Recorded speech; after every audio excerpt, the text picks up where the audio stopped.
Well, good morning, everyone. A family of 5 was enjoying their day at the beach.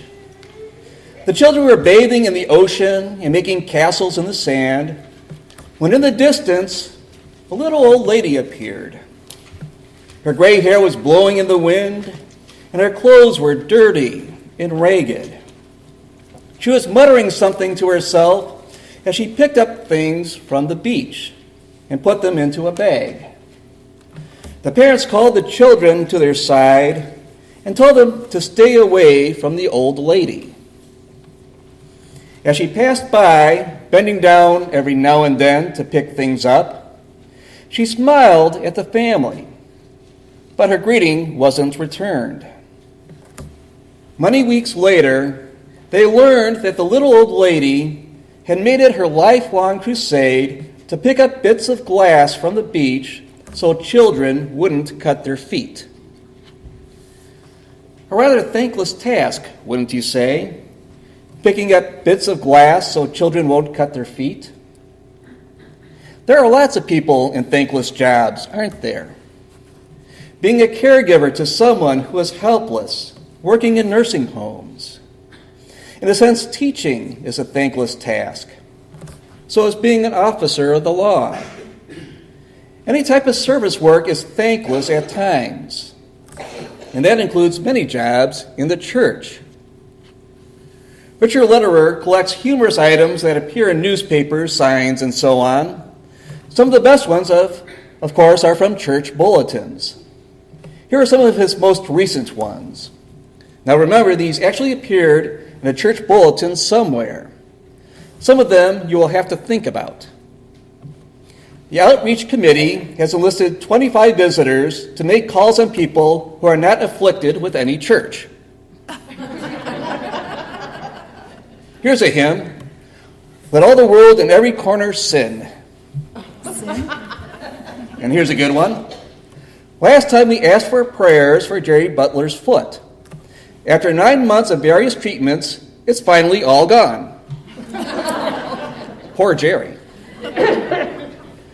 From a Louisville, Kentucky newspaper, Reverend Holly was congratulated on being able to get his parish plastered. I guess that gives new meaning to getting them in the spirit. And my favorite, Miss Charlene Mason saying, "I will not pass this way again," giving obvious pleasure to the congregation. Well, even singing in church can be a thankless job, or teaching Sunday school, or serving on the finance committee. Any job where there's not much recognition or you are taken for granted can seem like a thankless job. Ruth Harms Calkin stated it well. "You know, Lord, how I serve you, with great emotional fervor in the limelight. You know how eagerly I speak for you at a women's club. You know how I effervesce when I promote a fellowship group. You know my genuine enthusiasm at a Bible study. But how would I react, I wonder, if you pointed to a basin of water and asked me to wash the calloused feet of a bent and wrinkled old woman day after day, month after month, in a room where nobody saw and nobody knew?" We know what she's talking about, don't we? Thankless jobs. Jobs without much of a payoff in money or recognition. Repetitive jobs. Boring jobs. Repulsive jobs. Being a shepherd is a thankless job. It really is. Imagine dealing with dumb, smelly sheep all day. In Palestine, flocks of sheep are plentiful. They dot the countryside, clutter up highways, crowd the streets of towns and villages. The shepherd with his long staff walks in front of his flock, and his sheep follow him. In fact, they crowd around so closely they hamper the shepherd's movement. Dumb, helpless sheep. According to William Barclay, the life of a shepherd was a very, very hard life. The shepherd was never off duty. There being little grass, the sheep were bound to wander, and since there were no protecting walls, the sheep had constantly to be watched. On either side of the narrow plateau, the ground dipped sharply down the craggy cliffs into the deserts, and the sheep were always liable to stray away and get lost. The shepherd's task was not only constant, but dangerous. For in addition to all this, he had to guard the flock against wild animals, especially against wolves. And there were always thieves and robbers ready to steal the sheep. With little pay and little human contact, being a shepherd had little to recommend it. A thankless job indeed.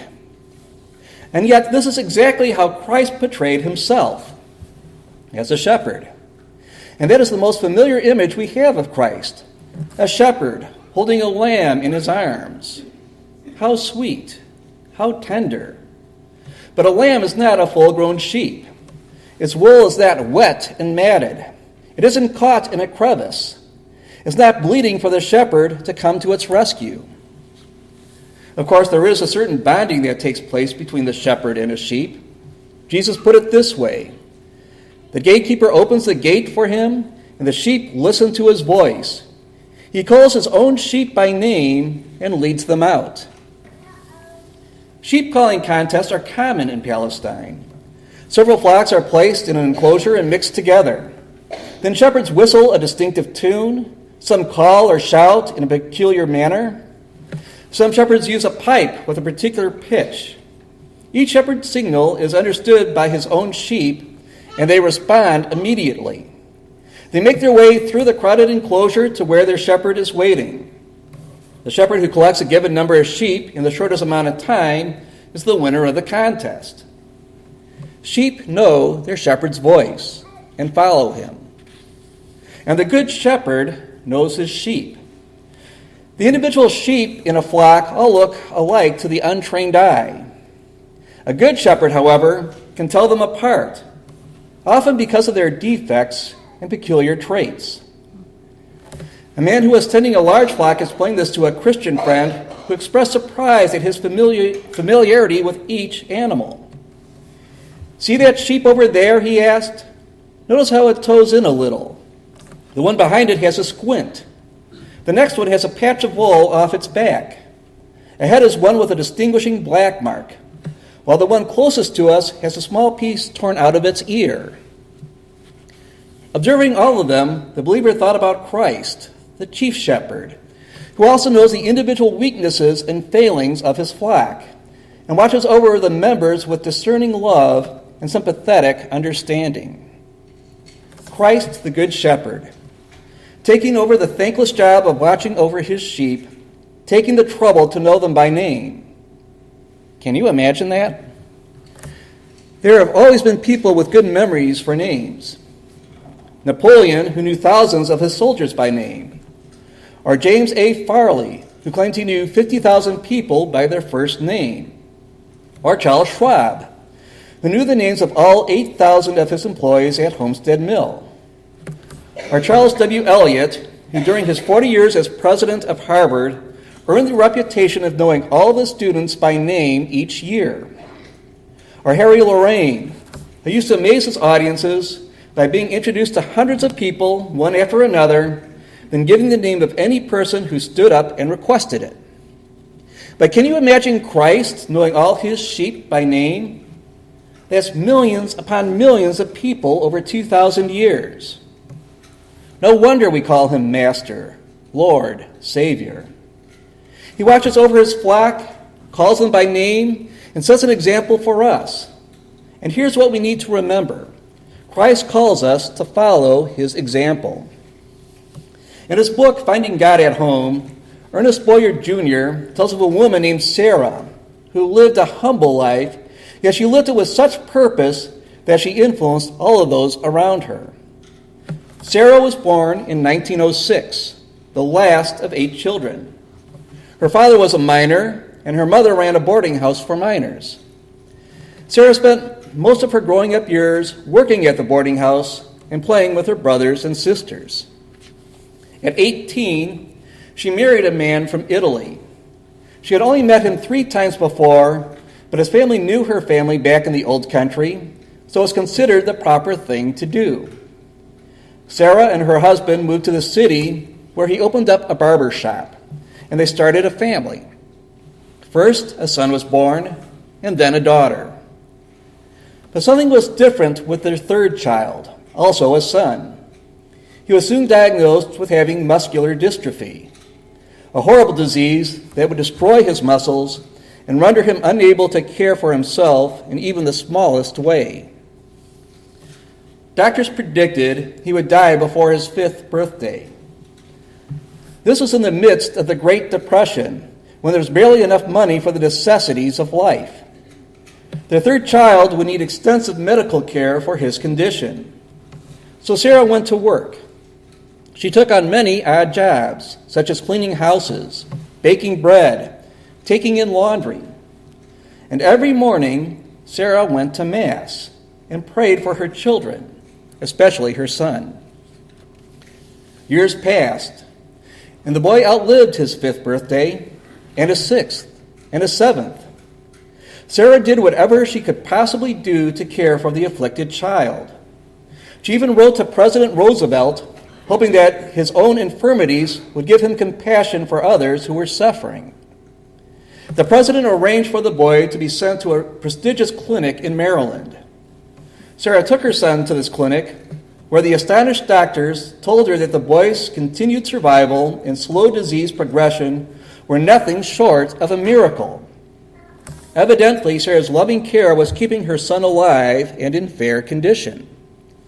The doctor suggested that Sarah take him home and continue to care for him in the manner in which she already had, for that seemed to work some kind of magic that the doctors couldn't match. At the age of 14, Sarah's son died. Sarah's husband took to his bed with grief and died 6 months later.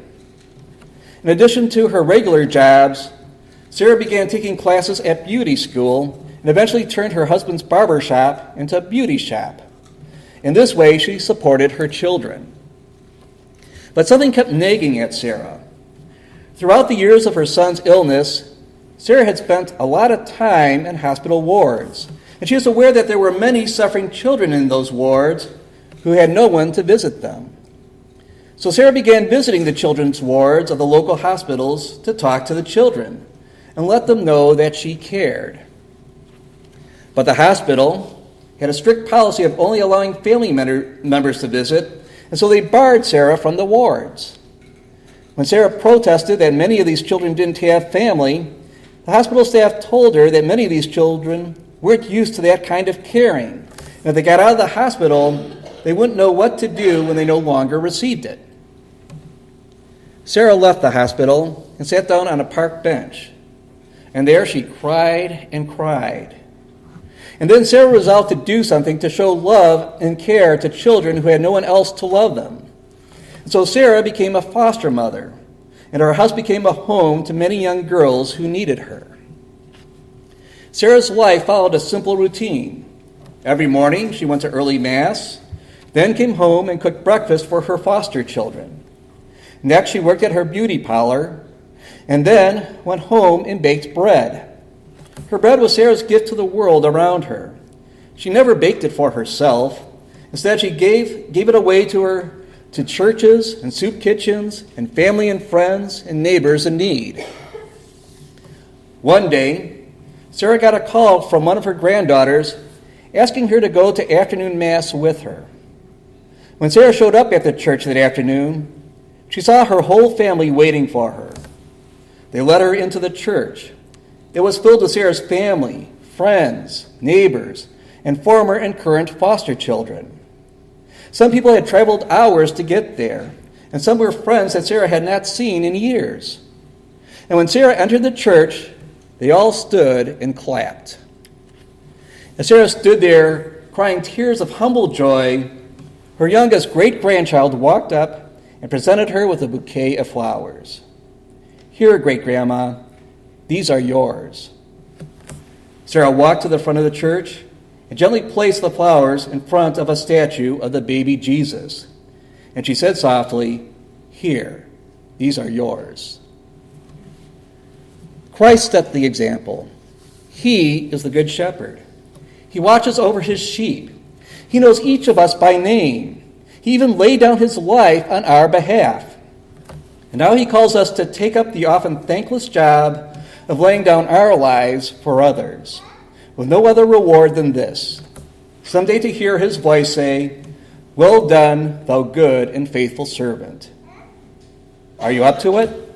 Do you have what it takes to give your life in service to this church, to this community, to those around you?